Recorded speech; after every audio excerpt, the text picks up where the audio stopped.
Bom, bom dia, boa tarde, boa noite. Eu sou o Bruno, psicólogo, analista do comportamento, terapeuta afirmativo e apresentador aqui do podcast Pandora.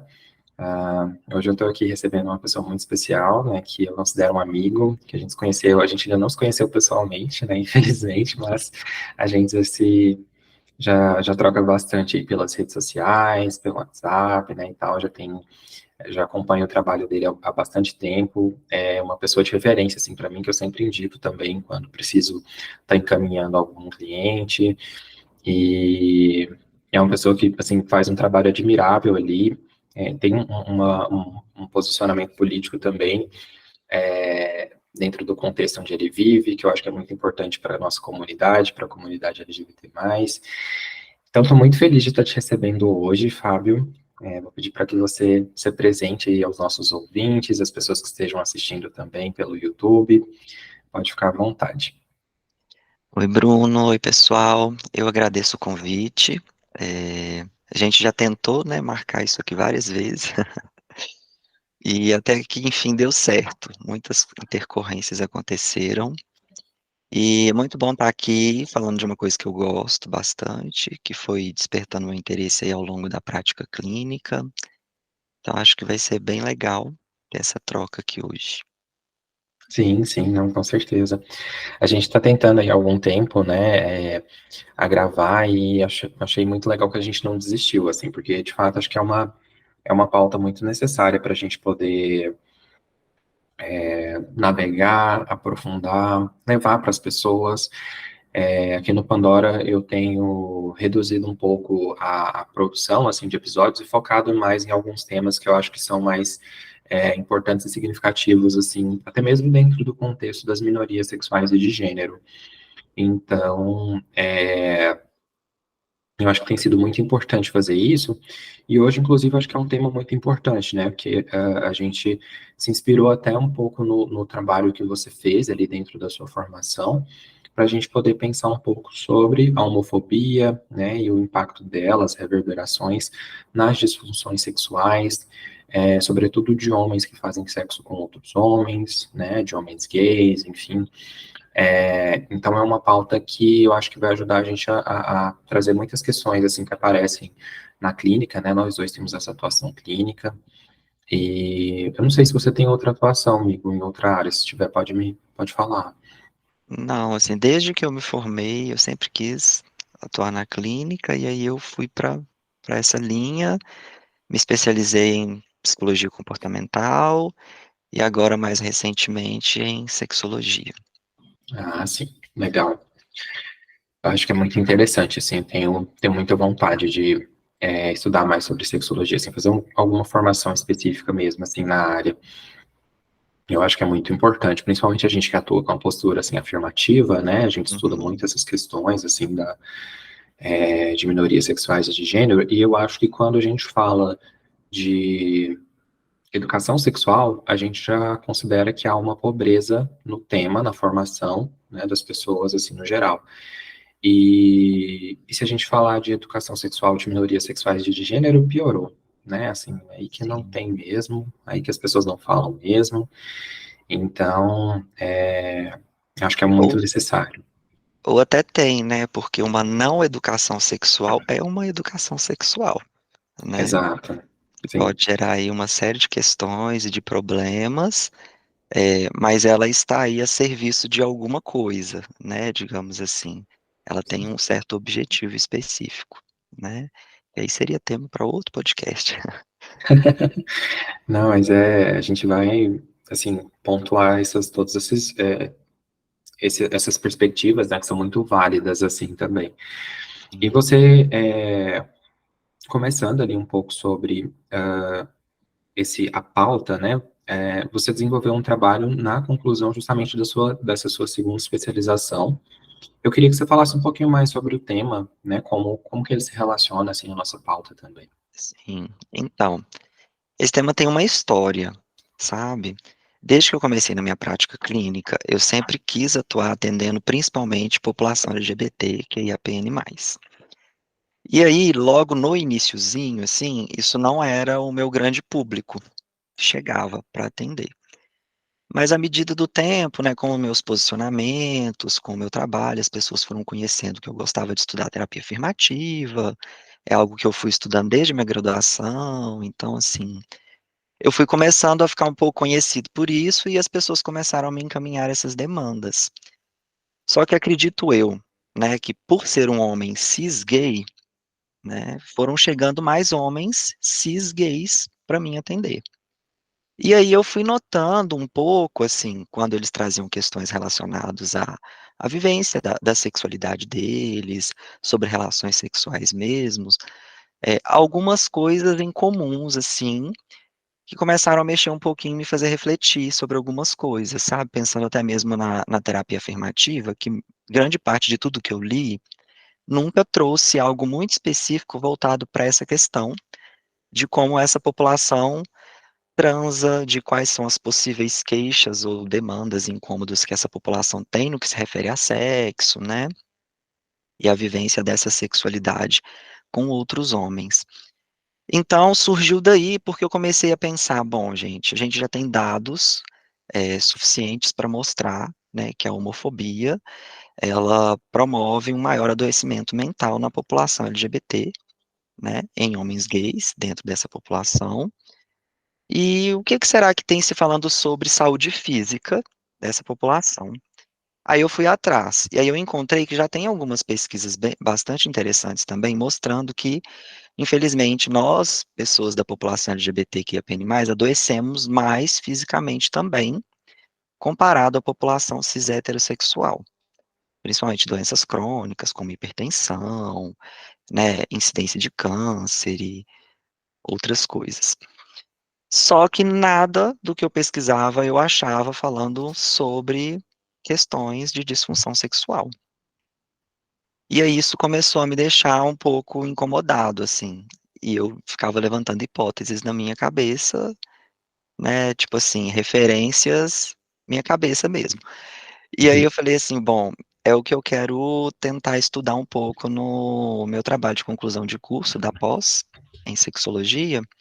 Lá no Impassex eles têm uma proposta, assim, interessante, que é você começa a fazer o seu TCC, basicamente, quase que no primeiro dia de aula da especialização, porque eles dizem que o trabalho de conclusão de curso, ele tem o objetivo de você se aprofundar em uma coisa de fato que você quer, né, com o tempo e com o suporte de um professor para ir te guiando ali. E aí eu fui atrás disso.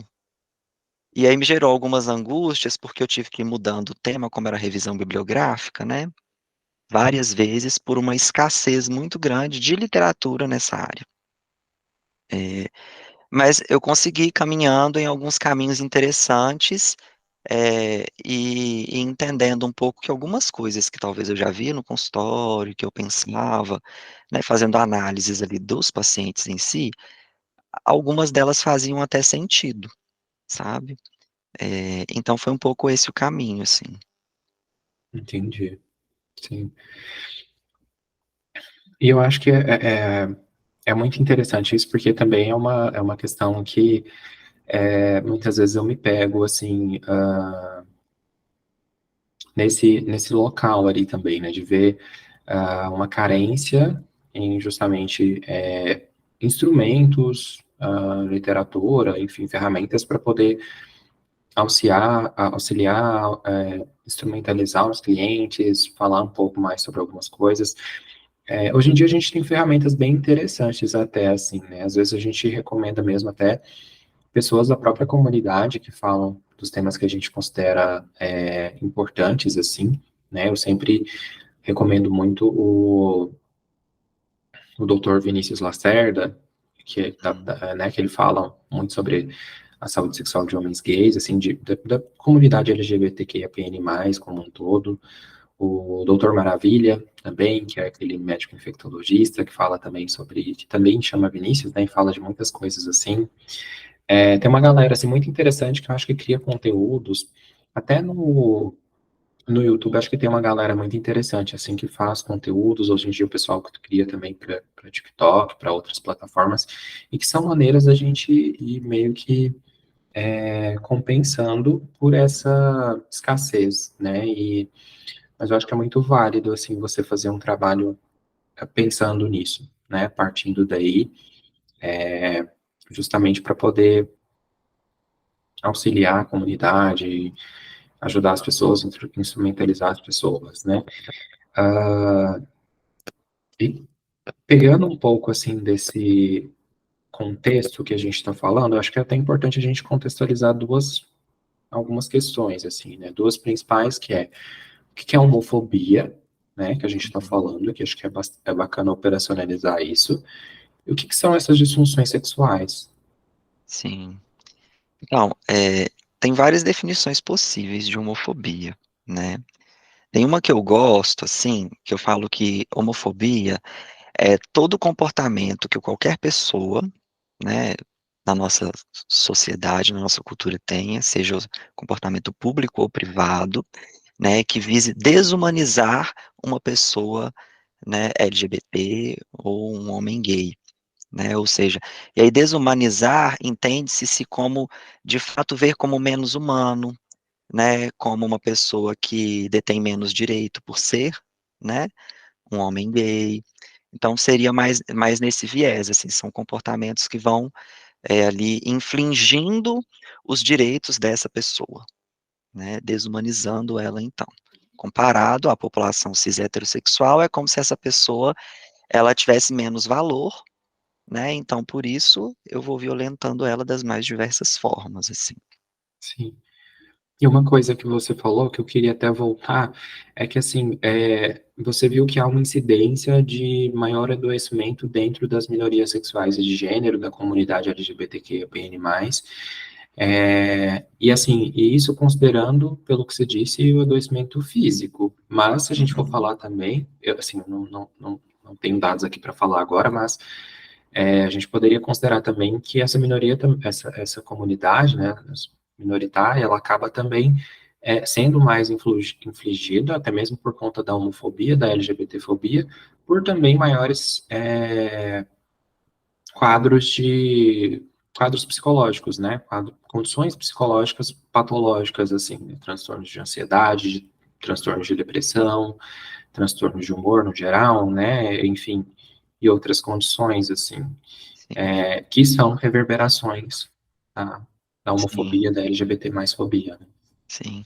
E pegando um ponto interessante, assim, a partir do que você está falando, é que, é, pegando até inclusive o que a gente está chamando de homofobia aqui, historicamente isso se repete várias vezes quando vai se olhar para a saúde da população LGBT, para a saúde de homens gays, que é uma culpabilização da identidade dessas pessoas pelo problema de saúde que elas apresentam, como se a identidade fosse a causa do problema de saúde. E isso, né, quando se patologiza a homossexualidade, ignorando todo um contexto social e cultural, né, que levava à maior prevalência de transtornos mentais.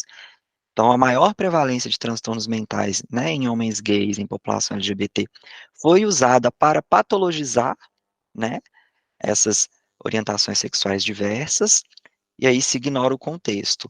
Aí quando a gente chega, por exemplo, no caso das ISTs, das infecções sexualmente transmissíveis, em parte faz-se a mesma coisa, culturalmente, socialmente falando, e até no campo da área da saúde, de forma um pouco mais indireta, mas também se faz a mesma coisa.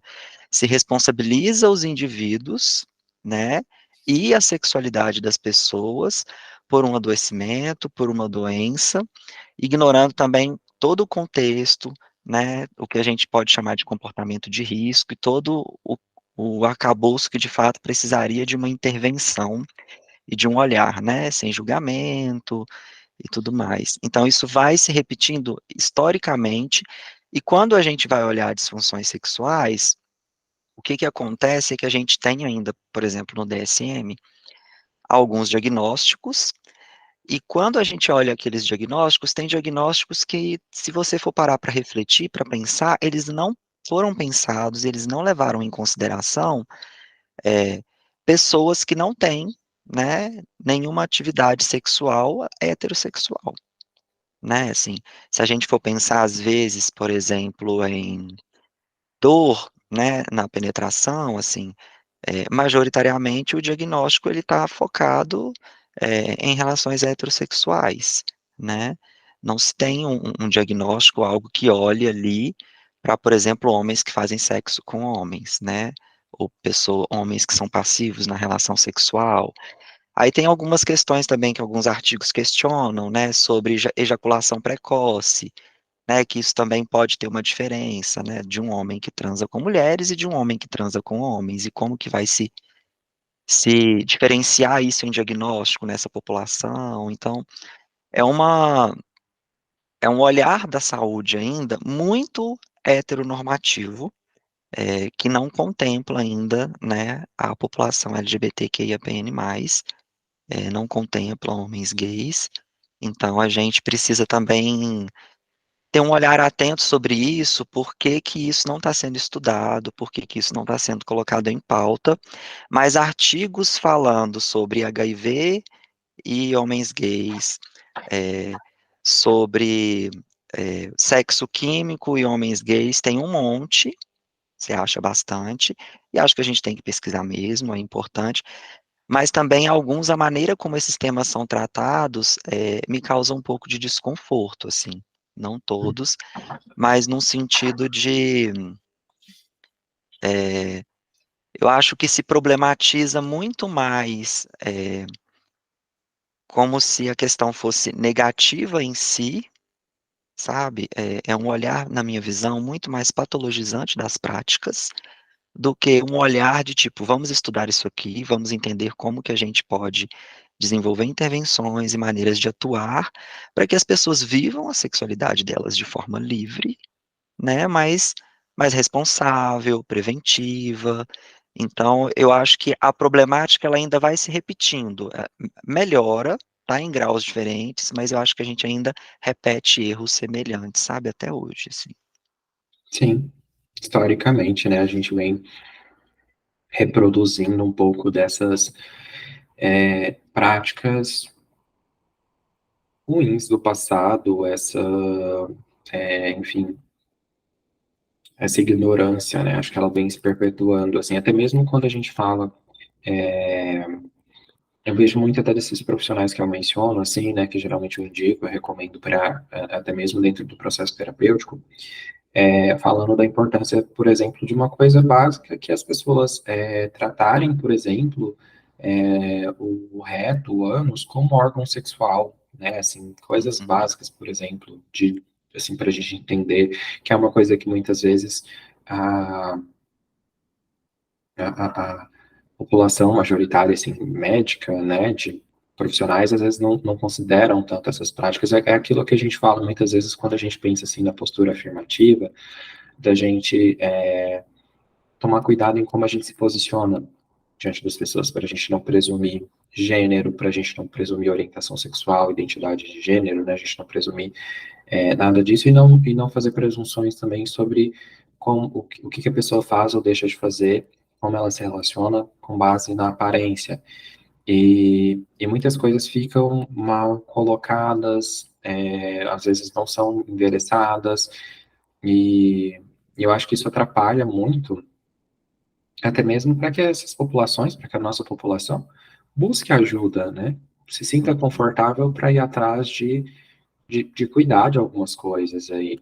E, assim, você falou, né, dessa questão, ainda há um estigma muito grande por trás das ISTs, né, por trás do HIV, principalmente, né, e muitas vezes isso é colocado, assim, num lugar de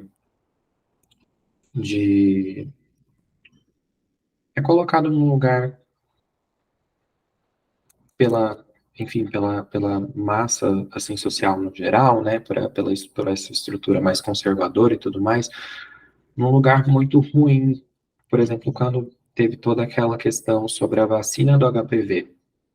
Ah, porque não vamos vacinar? Porque senão isso vai fazer com que as crianças comecem iniciem a vida sexual mais cedo. É uma coisa que não tem nada a ver com a outra, assim. Acho que foi do HPV mesmo, né? Acho que sim, E, sim. Que começou então, a vacinar adolescentes, né, que antes não podia, assim. adolescentes, exato. Ele é todo um tabu que tem por trás, assim, né, por conta dessas questões. Eu acho que muito por conta da gente ter esse fundamentalismo religioso presente na política, né? E aí a gente vê até essas questões como a gente estava vendo recentemente inconstitucionais, né, da tentativa de proibir o casamento, e isso é só meio que a ponta do iceberg quando a gente vê essas questões e os seus desdobramentos, né?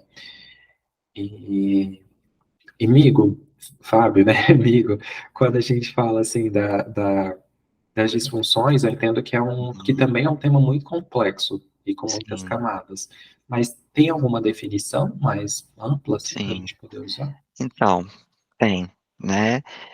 Inclusive, quando eu fui fazer o meu trabalho, assim, eu mudei um pouco. Eu não usei esse termo disfunções sexuais. Eu fui para um termo que eu achei mais confortável, queixas sexuais.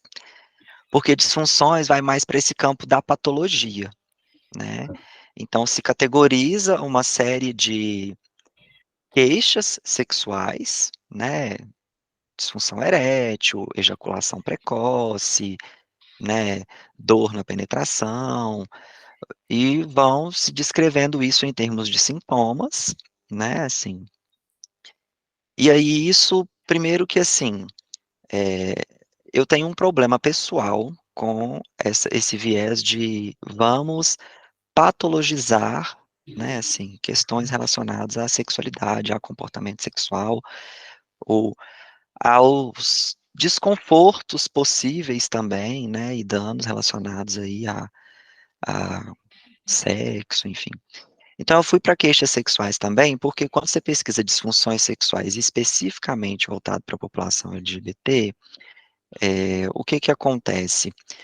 Você encontra muito pouca bibliografia e uma bibliografia bebendo muito nesses diagnósticos que são todos ainda, né, focados e baseados em relações cis heteronormativas, né? Então, quando, por exemplo, talvez fala de ejaculação precoce, fala de ejaculação precoce e você vai ler, você entende que está falando numa transa entre um homem cis e uma mulher cis, né?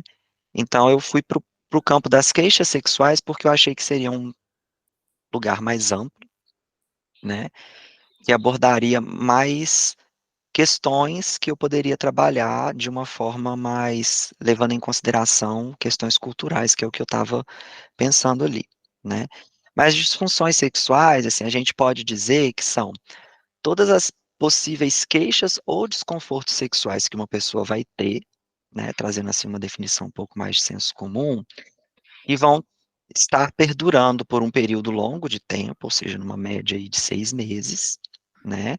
E tem uma frequência alta, ou seja, não é algo que aconteceu esporádico, né? E vai ser classificado como uma disfunção sexual, é algo que se repete, né? Com uma frequência alta, que atrapalha a satisfação sexual e a qualidade de vida sexual dessa pessoa por um período fixo de tempo. Aí a gente pega e olha isso como uma disfunção sexual, né, que seria uma patologia. Se isso aconteceu esporadicamente, por exemplo, o que é muito comum e ainda é um tabu na comunidade, né, de homens, assim, no geral, sejam gays, héteros, por exemplo, disfunção erétil, né? Todo homem, alguma vez, em algum momento na vida, vai ter uma disfunção erétil, né, assim, vai broxar. E isso não é uma disfunção sexual em si, mas se isso acontece em toda relação sexual ou tentativa, né, de relação sexual por um período médio aí de 6 meses e começa a afetar, então, a satisfação sexual desse homem, porque tem pessoas também que têm prazer e se sentem bem, e estão super de boa, não tendo ereção, então isso não necessariamente precisa ser visto como um problema, né? Por isso que eu falo que eu fico um pouco com cuidado com essa questão da patologização, sabe? Exato. Porque pode ser que a pessoa está dentro dos critérios diagnósticos, mas isso não causa sofrimento para ela. Então, para que eu vou fazer um diagnóstico, né? E ver um problema onde de fato não estamos tendo um problema. Sim, perfeito. Acho que tem muito a ver com. Eu achei muito. Gostei muito da sua definição, assim, né, de partida aí das queixas, até para a gente pensar um pouco, assim, nesse local do que. Dos prejuízos. Acho que talvez a gente pode colocar assim, né, que dos prejuízos que pode causar para essa satisfação sexual das pessoas ali, né, dentro da vida sexual, né, os impactos que tem, né, as reverberações que tem, se perpetua algum tipo de sofrimento para a prática sexual dessa pessoa, enfim. Acho que está muito nesse local, né, até para a gente poder entender também, até mesmo por sermos analistas do comportamento, né, eu acho que a gente sempre pensa muito assim, né, que a gente sempre problematiza a palavra disfunção, porque a gente sempre fica olhando assim, tá, mas esse comportamento, ele é funcional, de alguma maneira ele tá ali, assim, é, ele vai ter alguma função. Se a pessoa não está conseguindo, de repente, né, tá tendo alguma dificuldade, algum prejuízo, é, tem alguma questão, assim, contextual ali que ajuda a gente a entender também, né, e dá para a gente Uhum. expandir um pouco, visualizar se de fato é uma questão biológica, comportamental, cultural, Uhum. de que como, né, que atravessa a vida da pessoa, assim. Faz Sim, sentido? total. Eu acho que essa análise ela tem que ser muito individual mesmo, assim, sabe? E é o que às vezes, né, o campo do olhar patológico, e se a gente fica com o olhar preso nisso, né, buscando só se a pessoa tem os critérios, se ela apresenta os sintomas, às vezes a pessoa não está sofrendo com uma determinada questão, e aí às vezes você, enquanto profissional, pode impor um problema para essa pessoa e aí sim gerar um sofrimento a partir de algo que não necessariamente é um sofrimento. Eu vou tentar dar um exemplo assim, de uma coisa que me irritou um pouquinho.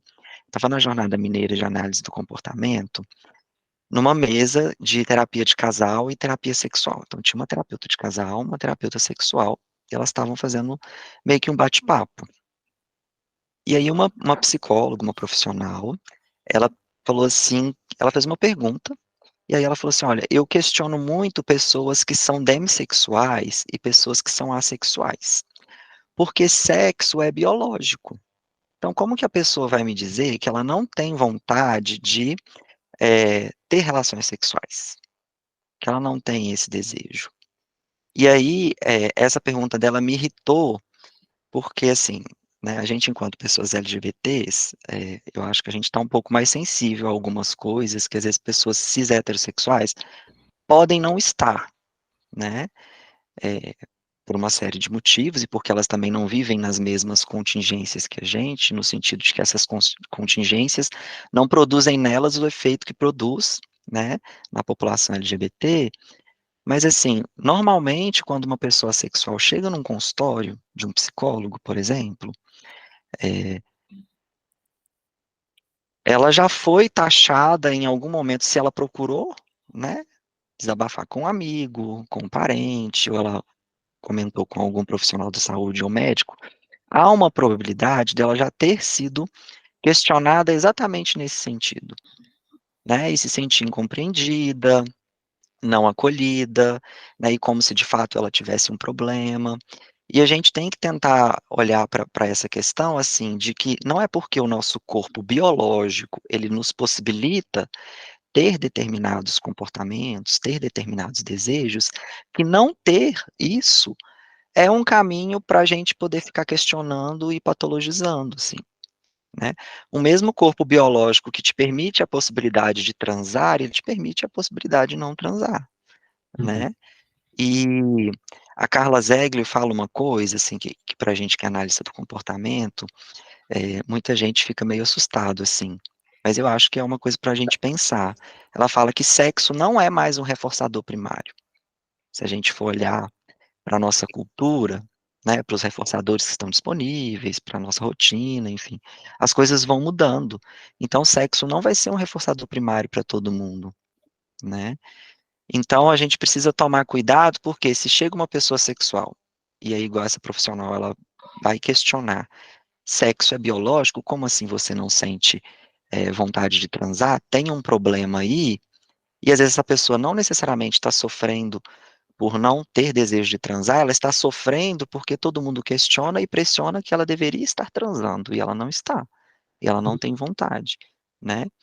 Então por isso que você trouxe é muito importante mesmo, é no caso a caso, com bastante cuidado, ouvindo, né, assim, a individualidade daquela pessoa, e a gente parar de, é, entre aspas, né, ficar cagando regra sobre os comportamentos sexuais das pessoas, assim, a gente precisa entender como que é para aquela pessoa em específico. Sim, perfeito, é isso. São as idiosincrasias, né? Cada caso é um Uhum, caso, né? Não dá para a gente partir assim de concepções abrangentes, amplas demais, universais e tal, né? Até isso é muito interessante assim a gente pensar, né? O sexo não pode não ser um reforçador primário universal e a gente olhar um pouco para essas camadas assim, né? Da vivência ali, né? De todas as experiências assim, né? Aquilo que a gente porque sexo em si, orientação sexual, sexualidade são coisas muito diversas, assim, com várias uhum, questões, subtópicos, né, atração sexual, comportamento, expressão, tem tanta coisa envolvida que não dá para a gente ter discussões rápidas, assim, né? Eu acho que até mesmo a gente pensar, assim, na diversidade de pessoas, diversidade de culturas, diversidade de ambientes e contextos, é, como é que a gente quer, como é que a gente pode cogitar ou pensar, né, que todo mundo vai se relacionar da mesma maneira? Hoje que não vão existir pessoas assexuais, pessoas aromânticas, pessoas demissexuais, uhum, porque vão existir, vão estar presentes aí em toda essa variabilidade, né, de comportamentos, assim, e expressões. sim. E, E um corpo biológico, né, assim, ele culturalmente vai sendo utilizado para várias coisas, né? É, por exemplo, é, se a gente for pensar biologicamente, então, o seio feminino, ele tem o quê? Uma função para amamentar uma criança. E ele não faz parte da relação sexual, se a gente for pensar, é até um fetiche de algumas pessoas, ele tá ali envolto no ato do sexo, do prazer, então a gente vai fazer o quê? Vai patologizar isso, né? E aí, por isso, o termo queixas sexuais me agrada mais, porque queixa sexual é a queixa que o indivíduo vai trazer para mim, se aquilo traz um desconforto, um problema para ele. E aí, a partir disso, eu vou olhar, e se é um problema, a gente vai ver o que que a gente pode fazer e trabalhar, né, assim. Então, inclusive, assim, acho que a pergunta, eu fui entender a pergunta do que eu queria responder, mais objetivamente, do meu trabalho, acho que foi no final do meu trabalho, porque aí eu cheguei numa conclusão, porque eu estava tipo assim, como que a homofobia ou a homofobia internalizada impacta em queixas sexuais de homens gays? E aí depois de terminar meu trabalho, assim, eu cheguei à seguinte pergunta, na verdade, quais são as práticas culturais consolidadas na nossa cultura, né, e suas repercussões nas queixas e comportamentos sexuais de homens gays, assim?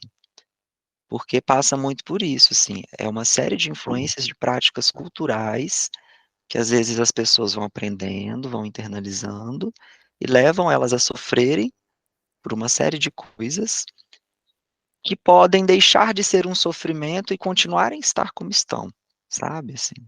uhum, sim, é, é muito interessante pensar, assim, essa mudança de perspectiva. E até uma coisa que eu acho que vale a pena a gente tentar colocar um pouco, assim, na nossa conversa aqui também, né? Como que todas essas práticas culturais LGBTfóbicas, homofóbicas, acabam interferindo, né? Ou até provocando, né, assim, essas Uhum, queixas, produzindo demandas ali, né, na vida de homens gays. sim. Então, eu fui pesquisando, né, e aí o que que eu fui tentando encontrar? Eh, o que eu fui encontrando, na verdade, assim, as pesquisas, infelizmente, se a gente for pensar em qualidade, eu não diria que elas são de muito boa qualidade, porque as amostras são muito pequenas, né? Eh, não tem pesquisas muito grandes, com amostras grandes, né, com meta-análise, pelo menos nas bases de dados que eu fiz as revisões bibliográficas, eu não encontrei, nem em português, nem em inglês, que foram os recortes, assim, né, de idioma. Mas, assim, eu encontrei algumas pesquisas, mesmo com amostras pequenas, e algumas revisões, que trouxeram questões muito interessantes para a gente poder pensar, e aí, assim, casa totalmente com o que a terapia afirmativa, ou uma postura afirmativa nos propõe a fazer, né? Que é o seguinte, é, já temos aí a teoria do estresse de minorias, que mostra, né, como que, então, uma cultura que a gente vive, como a gente vive ainda, afeta a saúde da população LGBT, a saúde de homens gays. E aí o que vai se mostrando é que homens vão sendo criados, desde criança, para ser homens heterossexuais, né, para performar uma masculinidade hegemônica.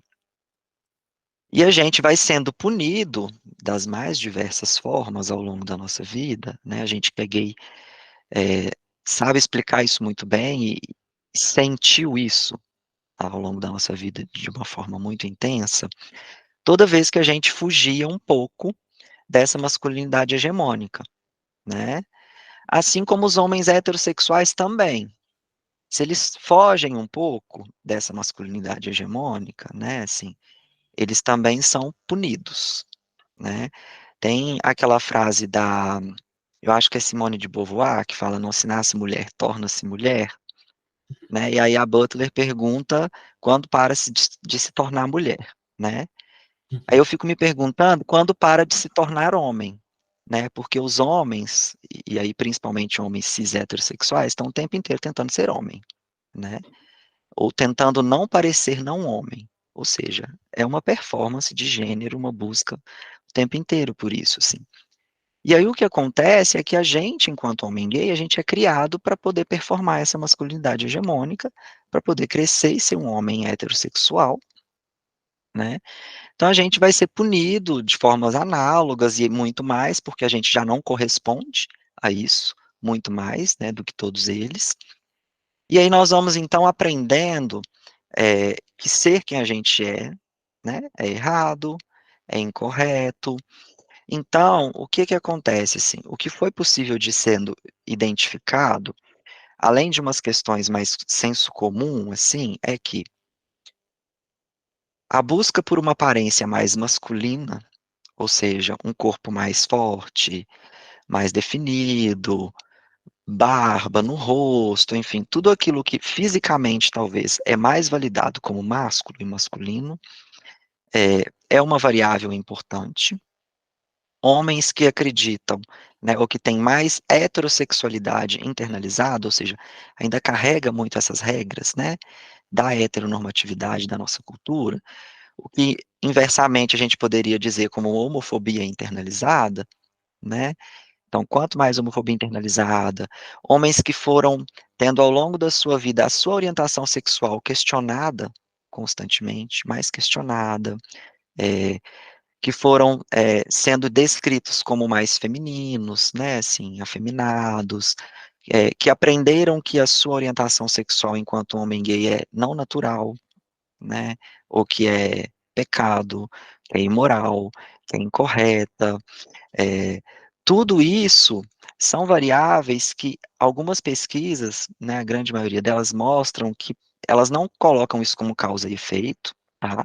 Mas está mais no campo de uma correlação, como algo que pode, então, aumentar ali a probabilidade, ter uma correlação com o fato de homens gays, né, apresentarem maior risco para disfunções sexuais, para uma série de queixas sexuais, né? Então tem muito a ver com isso, assim, com homens gays que aprenderam a buscar uma masculinidade hegemônica e às vezes ainda vão buscando essa masculinidade hegemônica. E isso se manifesta no ato sexual, né? Então, assim, esse homem, quando ele está tendo uma relação sexual com outro homem, ele não está sendo tão homem assim, porque isso não pode. Homem tem que ter relação sexual com mulheres, né? Pegando essa máxima cultural. Então, ele não está performando a masculinidade hegemônica. Então, essas práticas e regras, né, culturais, assim, elas, de uma forma, estão ali interferindo e contribuindo para que esses homens fiquem mais ansiosos, né, durante esses atos sexuais, tenham dificuldades de ter relações íntimas com outros homens. Então, tem pesquisas que mostram dados interessantes, que, assim, homens gays tendem a manifestar mais disfunções sexuais em relacionamentos íntimos, por exemplo, talvez quando está num relacionamento a longo prazo, com intimidade, quando namora, do que no sexo casual. No sexo casual, às vezes não precisa, né, entre aspas, né, assim, do afeto, da intimidade, né, ele foi ali, teve uma relação sexual, com um distanciamento emocional, enfim, e pronto. Então, se manifesta menos disfunções sexuais. Então, são coisas interessantes para a gente poder ir pensando como que isso vai influenciando, né? A ansiedade de desempenho, né?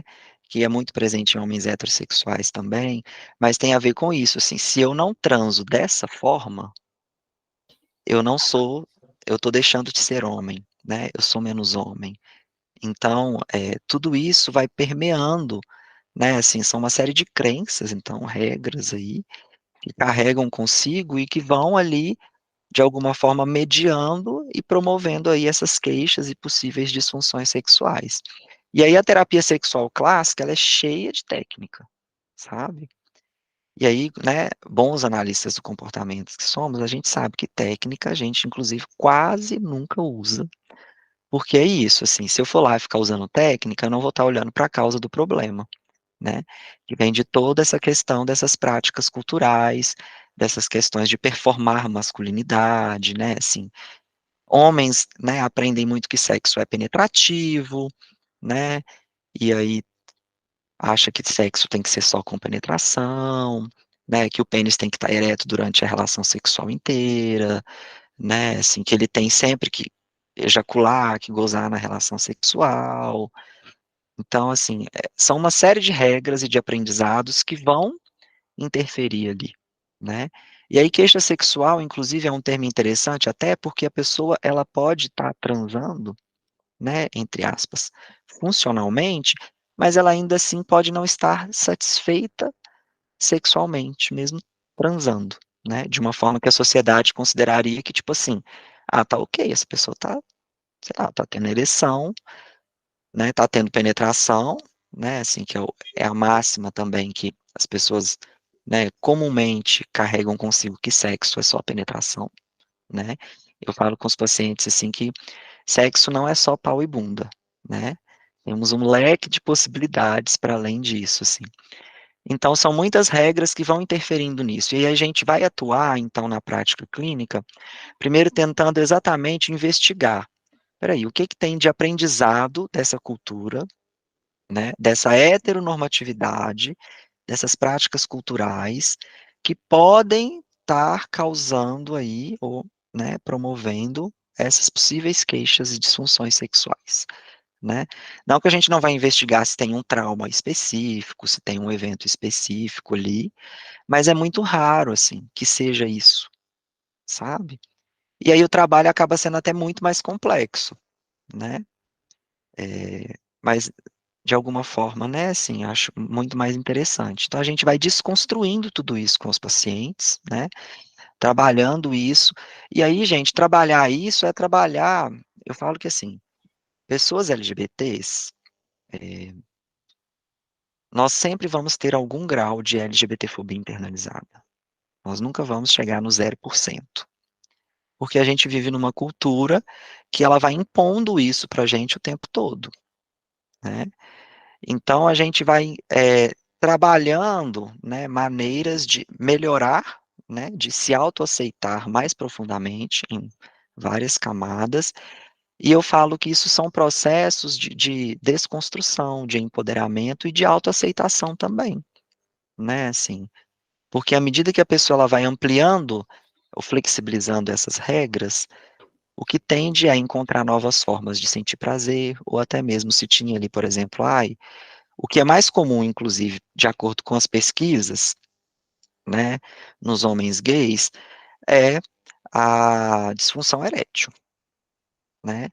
E aí, às vezes, a pessoa está perdendo a ereção por causa da ansiedade, porque ela acha que o sexo ela tem que ficar com a ereção o tempo inteiro, aí ela já fica ansiosa, e aí ela já perde a ereção logo no início da relação sexual, né? Ou porque tem todas aquelas regras preocupados também com, né, a consistência da ereção, o tamanho do pênis, e tudo isso vem muito de regras atreladas à masculinidade, né? Assim, se a gente for pensar em equivalência de estímulos, né, em molduras relacionais, isso tudo vem da masculinidade, né, do que a cultura descreve como é masculino, né? Então a gente vai flexibilizando esses conceitos e aí a gente vai solucionando esses possíveis problemas, assim.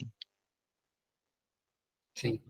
É, eu estava aqui encantado de te ouvindo, porque eu acho que sua fala foi muito rica, assim, né? Você trouxe muitas questões, assim, que são pertinentes aí. Eu acho que quando a gente fala de todas essas regras, de todas essas é, estruturas, né, as quais a gente é condicionado, assim, a gente aprende essas molduras que a gente vai entendendo e colocando as coisas ali, e as coisas vão se relacionando, se associando, é muito uma questão assim associada às masculinidades, né? Essa toxicidade da masculinidade, essa masculinidade nociva, é, que é essa ideia, né, do másculo, do homem enquanto um ideal do macho, né, do que fala grosso, do que é forte, do que tem um tônus muscular, assim, do que precisa ser dotado, precisa sempre ser assim, aquele ideal, né, aquele idealizado, Uhum. e aí tem muitas dessas questões, assim, também, né, do que é o sexo, de como o sexo é aprendido, né, muitas vezes as pessoas, principalmente acho que da nossa geração, assim, de gerações passadas, acho que foram aprendendo muito sobre sexo, ou tendo uma influência muito do sexo sobre, em contextos da pornografia, né? Então tem muito aquela coisa assim daquele homem que é hiperdotado e que está ali naquele papel dominante. E muitas vezes é isso, né? O macho, o homem, ele está ali naquele local do ativo. Então isso cria até questões de diferenciação, assim, na diferenciação, a palavra que eu queria usar, um menosprezo de outros papéis, né, do papel Uhum. passivo, ou um menosprezo do sexo que não seja penetrativo, assim, há uma superestimação, né, do sexo penetrativo, do homem dotado, daquela coisa, e eu acho que isso Sim. fala toca em pontos muito centrais disso, assim, né? E até essa questão da queixa, né? Da principal queixa ser justamente a disfunção erétil, né? A gente olhar, assim, para esse local que esse homem idealizado ele precisa assumir. Então, o quanto é Uhum. difícil isso, né? A gente pensar nessas pressões, assim, que são impostas, que são colocadas ali para os homens performarem, né, em si. É toda essa reverberação de uma masculinidade que é problemática, para dizer no Sim, mínimo. sim. E você foi falando e lembrei de uma frase que tem a Valesca Zanella, uma psicóloga da UNB, Maravilhosa. lá de Brasília, né? Ela estuda muito essas questões de gênero e acho que tem algum orientando dela que escreveu algum artigo, eu não vou lembrar o título, infelizmente, minha memória não é tão boa assim, mas que falava um pouco dessa questão também da homofobia de homens homossexuais com outros homens homossexuais, né? Mas ela tem uma frase interessante, e quem quiser ver os artigos dela, gente, no perfil do Instagram dela tem um link que vai para o blog onde tem tudo, assim. Mas ela tem uma frase interessante que ela fala assim que os homens, eles transam com a performance sexual deles mesmos, né?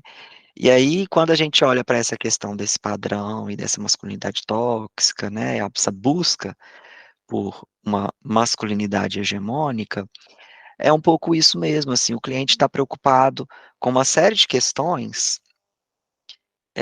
que aí você vira também e vai tentar explorar, fala assim, mas calma aí, como que é para você, né? Assim, é tanto pensamento, é tanta ansiedade, é tanta regra, né? Que a pessoa, às vezes, ela não conhece o próprio corpo, ela não conhece como que ela, de fato, pode sentir prazer na interação com uma outra pessoa sexualmente ali, porque as regras são todas essas, de performance, de como deve ser, tem todo um protocolo, tem todo um aprendizado ali de como que um homem deve estar e agir numa relação sexual, né? Então, teoricamente, é um pouco isso, assim, a pessoa vai com a cabeça de transar com uma performance dela mesma, né? E não com, tipo assim, vamos descobrir, vamos ver como que é isso, né? Entender o próprio corpo, observar onde, né, para ela é mais erótico, onde desperta mais prazer ou não, quais são as sensações, né? Então, esse também é um trabalho mais psicoeducativo que pode ser feito, né? E aí entra um grande problema também, né? A ausência de educação sexual, ela contribui um pouco para isso, né? E isso é um problema de saúde pública, só que na nossa sociedade, como o sexo ainda é um grande tabu, e aí sexo entre dois homens mais ainda, fica muito invisibilizado, né? Sim, com certeza. Assim, essa sua pontuação, né, essa sua colocação, assim, eu acho que é muito esse tabu em torno do sexo entre homens, né, assim, eu digo que assim, há um tabu em torno de todas as questões das minorias sexuais de gênero, mas quando a gente fala desse recorte da comunidade LGBTQIAPN+, de homens gays, parece que ainda é colocado num lugar, assim, também, ainda muito patologizante, assim, de muita estigmatização, né? Muitas vezes associam muitas coisas, associam a coisas pejorativas, assim, e há uma série de estigmas, assim, ligados aí que até dificultam esse diálogo. Os diálogos são necessários, justamente essa psicoeducação, que ela é tão importante. Muitas vezes, é, enquanto terapeuta afirmativo, né, no meu trabalho clínico assim, de psicólogo, eu faço muito um trabalho psicoeducativo para falar sobre instrumentalizar as pessoas sobre sexo, né, sobre prevenção, sobre Hum, ISTs, sobre a PrEP, a PEP, sobre formas aí de se cuidar, de olhar para essas questões, assim, porque acho que a grande questão, quando a gente vai falando assim, é que o diálogo fica muito engasgado, não flui, né, quando vão tendo todas essas barreiras aí, a gente precisa quebrar um pouco desse tabu e, e ajudar as pessoas a comunicarem um pouco mais, falarem mais abertamente disso, porque há muito medo, há muito receio, há muita essa vergonha. palavra que você falou, eu ia até te perguntar sobre isso, assim, se você percebe muito medo nos pacientes com relação a essas questões, porque eu percebo que a população LGBT, assim, né, de homens gays, tem muito medo, né, assim, pacientes que com medo e aí isso também é uma questão que pode levar a queixas sexuais, assim, né, medo de fazer sexo, né, assim, não fica à vontade porque a maneira também como que as coisas foram colocadas, né, historicamente, ao invés daquilo que a gente falou um pouco lá atrás, no início do episódio, né, de uma conscientização, de uma perspectiva acolhedora, pensando em prevenção, foi uma demonização de um determinado grupo de pessoas, né, não foi se feita uma psicoeducação, mas um terrorismo. Então, até hoje, né, a população de homens gays e de outras pessoas LGBTs carregam muito medo mesmo com relação ao sexo, né, pacientes às vezes com medo de transar porque acha que qualquer contato sexual, mesmo racionalmente essa pessoa tendo informação, às vezes inclusive, né, ela sente medo, ela fica ansiosa, ela fica, né, preocupada se ela vai ter pegado alguma IST ou não, e eu acho que vem da maneira como as coisas foram sendo conduzidas, né, e aí um outro dado importante, só linkando com isso que eu não trouxe, é que pessoas HIV positivas, né, também aparecem um pouco nas pesquisas como pessoas que apresentam mais disfunções sexuais, mais queixas sexuais, né? E aí isso não tem a ver com HIV, né? Mas tem a ver com, às vezes, o estado emocional que essas pessoas ficam, né? Por causa do estigma em torno da doença, e às vezes a necessidade, né? Às vezes, né? Depressão, que afeta também, né? Questões sexuais, ansiedade, e também, de fato, todo o estigma e o preconceito e a rejeição que elas podem sofrer, e que infelizmente elas sofrem, né? Assim, de outras pessoas, né? Da comunidade LGBT, de outros homens, por serem, né? Pessoas soropositivas, assim. Então, isso também é uma outra questão, né, que é um grande problema que precisa ser ainda muito trabalhado socialmente e também dentro da nossa própria comunidade, né? Ainda tem muito preconceito e aí isso impõe muito sofrimento, né, às pessoas. Com certeza. A gente vê muito, assim, né, e pessoas que vivem com HIV, né, podem ter uma vida é, de muita qualidade, né, e é sempre aquele, eu gosto muito de trazer à tona aquela questão, assim, né, que ah, o sexo mais seguro que a gente pode ter é justamente com uma pessoa que vive com HIV, que está se tratando, né? Porque se ela está se tratando, é uma pessoa que já está, assim, já tem monitorado, né, o CD4, tudo ali já tá monitorando, já faz exame regularmente, toma a medicação corretamente. Então acaba que é uma pessoa, assim, que, com a menor probabilidade de transmitir, enfim, de causar qualquer tipo de questão, né, em torno disso, e as pessoas, ainda há um tabu, né, ainda há um fantasma, assim, muitas coisas que, que as pessoas carregam, assim, né, muitos desses preconceitos, que são falta de Uhum. informação.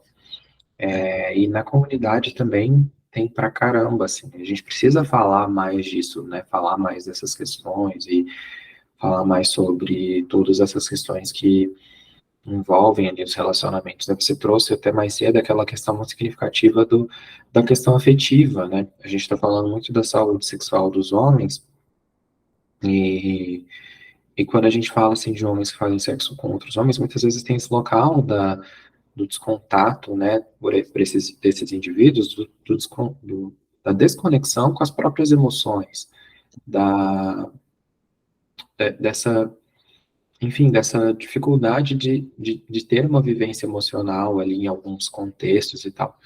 E o sexo, né, é uma das áreas de maior vulnerabilidade, de maior intimidade. Então, como é que a gente quer afastar as emoções dali, né? Assim, é uma coisa que não dá para ser feita, que a gente precisa problematizar para a gente poder cuidar dessas pessoas com maior efetividade, assim.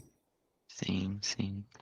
É, sobre isso que você falou, né, assim, eu sou uma pessoa que eu vou coletando frases que as pessoas falam, elas vão ficando na minha cabeça.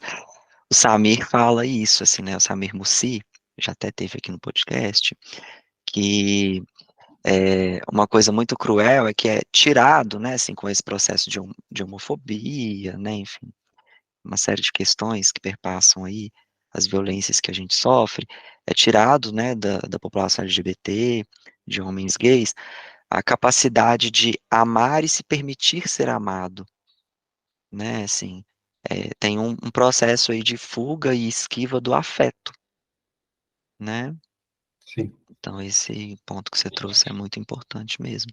exatamente isso, assim, né? Essa fuga e esquiva do afeto. E aí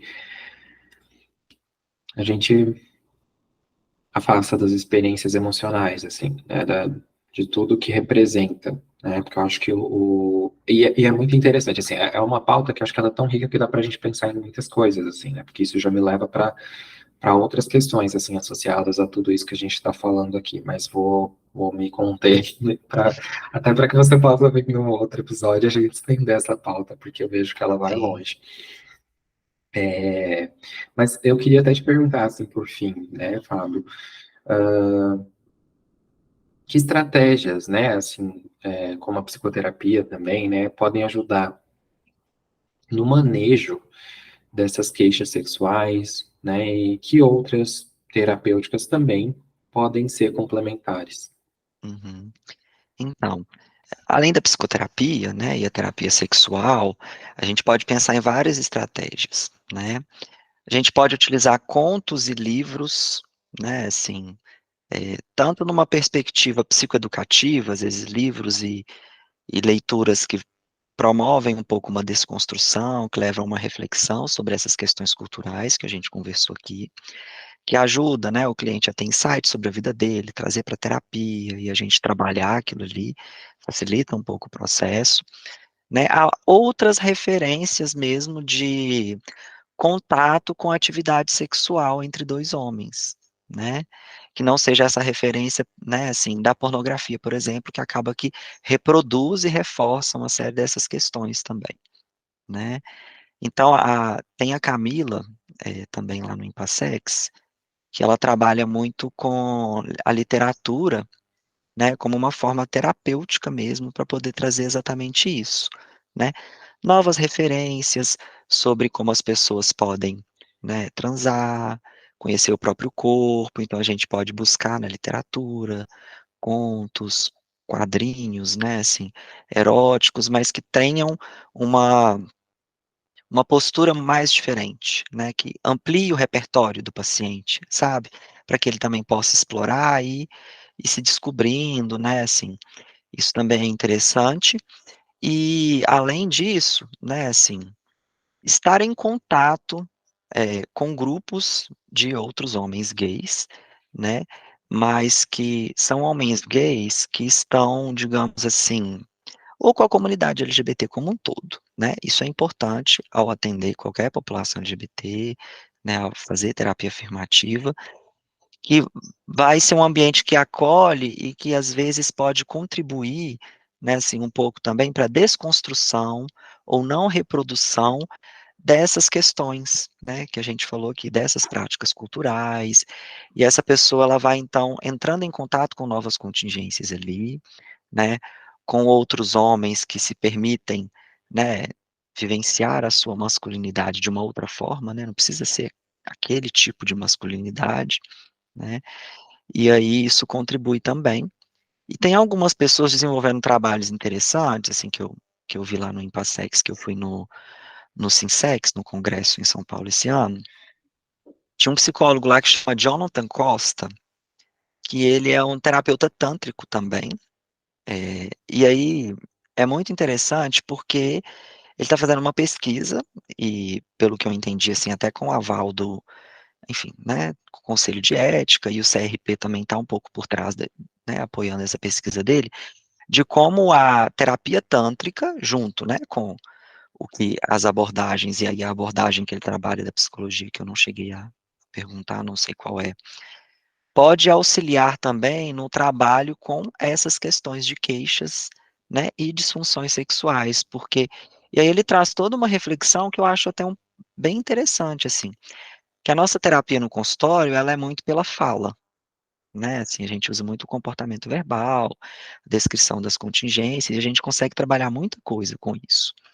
Mas que, né, assim, a terapia tântrica, como ele vai, né, estar com a pessoa ali, e aí tem todo, né, gente, uma questão de sigilo, de respeito, né, e por trás de tudo isso, ele consegue também no contato ali, né, assim, com a pessoa, com o corpo da pessoa, com a presença da pessoa, acessar determinados, ele vai criar um contexto, né, que ele vai evocar respostas ali que às vezes terapeuta no consultório nunca vai ter acesso, que às vezes o cliente não vai conseguir descrever com detalhes, que às vezes ele vai ter acesso ali, aí ele vai conseguir conversar com o cliente e trabalhar de uma forma que também ele vai ser, digamos assim, mais produtivo ou vai atingir algumas queixas de forma mais profunda.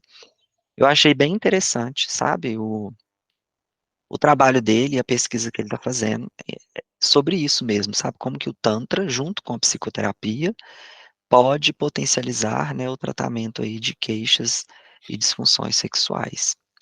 Sim, perfeito, assim.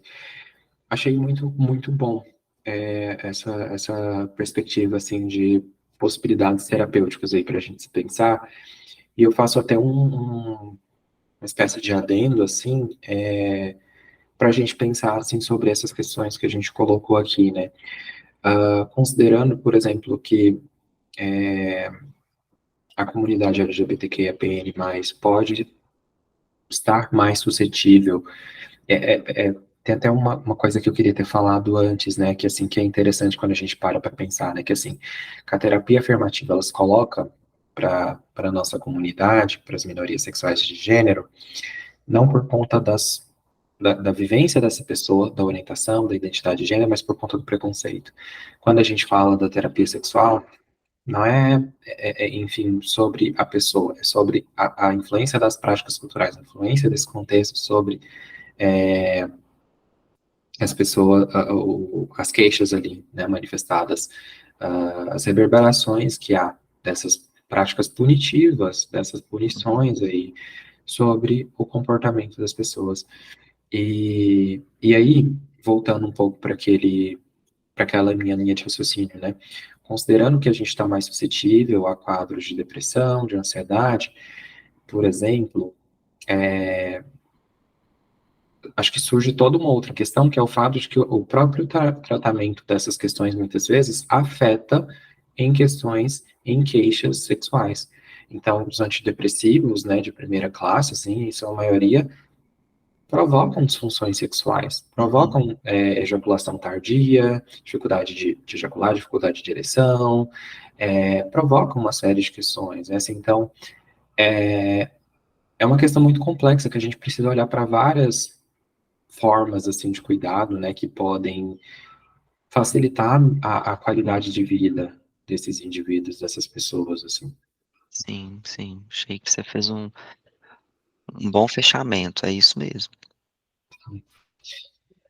Bom, então, assim, primeiro, vamos ter dois momentos agora. Primeiro, eu quero saber se você sente que a gente atingiu o propósito desse diálogo inicial, queria saber um pouquinho da sua experiência, e depois, mais tarde, a gente traz, então, dicas mais específicas, assim, que possam complementar também esse nosso diálogo aqui. Mas como é que foi para você, amigo? Uhum. Eu acho que a gente atingiu, sim, o propósito, né, da nossa conversa. A gente começou lá um pouquinho falando do que é homofobia, né, e aí passou um pouco pela descrição do que seriam disfunções sexuais, queixas sexuais, abordamos as questões culturais que estão por trás disso e quais que são os possíveis, né, intervenções e tratamentos. Para mim, a experiência foi muito interessante. É, é uma troca, e eu acho que assim, a gente sempre aprende com trocas, né? Assim, mesmo que a gente tenha lido sobre alguma coisa, estudado, quando a gente fala, a gente está aprendendo, quando o outro, né, nos pergunta ou acrescenta coisas, a gente está aprendendo. Então foi muito gostoso essa troca, esse bate-papo. E ao mesmo tempo, no meio da nossa conversa, a gente foi vendo várias outras possíveis ramificações, né? Assim, Exato. de temas e questões que poderiam ser derivadas disso que a gente conversou hoje. Sim, sim, com certeza, eu concordo, assim, né? Acho que é um tema muito rico. Eu estou profundamente grato, assim, pela sua participação, pela sua contribuição aqui no Pandora, né? Quero deixar claro, assim, meu agradecimento, minha gratidão por essa nossa troca, por esse nosso momento, assim, de aprendizagem. Aprendi muitas coisas e acho que foi muito enriquecedor. E, e até para a gente continuar esse diálogo aqui, né, de outras formas, assim, pensar. Eu queria saber se tem alguma outra dica específica e para você pedir para você também deixar, Fábio, seus arrobas, né, redes sociais que você geralmente produz Uhum. conteúdo, outras formas de entrar em contato contigo. Sim. Bom, eu também gostaria de agradecer o convite. Foi muito gostoso estar aqui. O meu arroba no Instagram é fabioiannini.psi, Iannini com dois N's antes do primeiro I. É, e aí, assim, eu trouxe algumas dicas, assim, né, pensando em como a gente pode continuar olhando para isso. Tem uma coisa que é muito clichê, né, gente? Toda vez que eu sou convidado para falar de alguma coisa, eu sempre vou falar isso, porque eu sempre estou falando de algo análogo a isso, que é estude terapia afirmativa, né? E esteja atento a como as regras culturais de gênero afetam o comportamento e as queixas dos seus clientes, sejam eles LGBTs ou não, né? E aí, por mais que pareça óbvio, essa parte do ou não virou para mim quando eu fui ler a tese de doutorado do Samir, Uhum. sabe, assim, que eu falei assim, gente, realmente, né, afeta todo mundo. Então é uma coisa, estude terapia afirmativa, né, tem muita coisa atualmente sobre isso. Quando eu comecei a estudar, em português eu só achava o livro do Clêcio Borges e não tinha mais nada. É bom começar por ele, mas hoje a gente tem muita bibliografia, né, tem livros, acho que tem uns 3 ou 4 livros nacionais sobre isso, né, então estude terapia afirmativa. É, eu vou estar nos dias, não sei, eu vou estar no dia 8 de dezembro na Jaque Berrecas, falando exatamente desse tema, numa mesa falando sobre práticas culturais e questões da população LGBTQIAPN+, junto com a Gabriela Zin e o Samir Mussi, eles também vão estar falando de algum tema relacionado assim. É gratuito, gente, então é só se inscrever, né, e assistir. Vai acontecer nos dias 7, 8 e 9. Eu vou estar lá no dia 8, ok? E aí eu indico também o arroba, né, do Jonathan, que é arroba o Corpos que Sentem, pra vocês conhecerem o trabalho dele, né, com a terapia tântrica. Ele faz umas postagens lá bem interessantes, que faz a gente pensar e refletir sobre algumas coisas. Tem um canal do YouTube que eu gosto bastante, que ele não aborda só questões do que eu trabalhei aqui, mas que ele conversa sobre muitas questões do mundo gay e se propõe a desconstruir uma série de questões, que é o canal Gay Nerd. Eu adoro aquele Adoro. canal. Eu tava pensando em indicar. Eu adoro, é É, muito bom mesmo. eu acho que vale a pena, assim, porque lá ele vai tendo uma conversa, tipo, a gente, assim, com, né, os inscritos no canal, a partir das demandas que eles trazem também, enfim, de uma forma muito legal. Eu acho que ele traz questões muito importantes, assim, e acho que é isso. É. Não, perfeito. Adorei as dicas, assim, né? Reforço as dicas, eu acho que são dicas muito válidas. Ler mais, estudar mais sobre terapia afirmativa, entender um pouco sobre essas práticas culturais aversivas, né? A gente entender um pouco sobre como elas reverberam em todo o mundo. E eu trago também, resgato as dicas que eu fiz ao longo do episódio, né? Assim, o arroba Doutor Maravilha, que é o Ótimo. Dr. Vinícius, né? Que é um médico infectologista, que ele explica muitas coisas, assim, né? Fala desde a vida sexual do ativo, do passivo, do versátil, a questões de infectologia, né? Enfim, de STs. Eu sempre aprendo muito com ele também. Também o arroba doutor Vini Lacerda, que é o doutor Vinícius Lacerda, que ele é médico proctologista, e também fala muito, assim, sobre a saúde sexual de homens que transam com homens, né, de homens gays, e ele fala de muitas coisas, assim, desde questões de preparo para o sexo anal até por questões mais complexas, assim, emocionais, outras coisas. Acho que ele fala de muitos temas válidos aqui que complementam a nossa conversa. E eu estava pensando, teve uma série que me impacta muito, eu acho que eu já devo até ter indicado ela aqui. Assim, tem aquela série que todo mundo conhece, né, que é Sex Education, Uhum. mas tem uma outra série que eu gosto muito, que é a série da HBO, em parceria com a BBC, se eu não me engano, que ela chama It's a Sin. É, na verdade, uma minissérie, eu acho que são uns 6 episódios, é, numa tradução, né, seria um pecado. E ela é uma minissérie focada, assim, na pandemia de HIV. Então, ela está disponível ali no Max, né, no HBO Max. E é uma série muito, muito bacana, assim, né, fala um pouco sobre todas as questões ali das vivências dos homens gays ali, principalmente, né, no período crítico da pandemia de HIV. E eu acho que é muito, muito válido, assim, complementar ao que a gente falou aqui, né? Talvez é uma outra proposta ali, a pauta da série, Uhum. mas eu acho que complementa também aqui. Legal, não conheço, vou assistir, já anotei aqui. Ah, então depois você me fala o que você achou. Mas é Pode isso. deixar. Então, gente, a gente vai se despedir aqui de vocês, dos ouvintes. Vou deixar um espaço para o Fábio se despedir também de todo mundo. E a gente encerra a gravação para a gente poder conversar aqui em off. Mas muito obrigado novamente, Fábio. pode ficar à vontade para se despedir.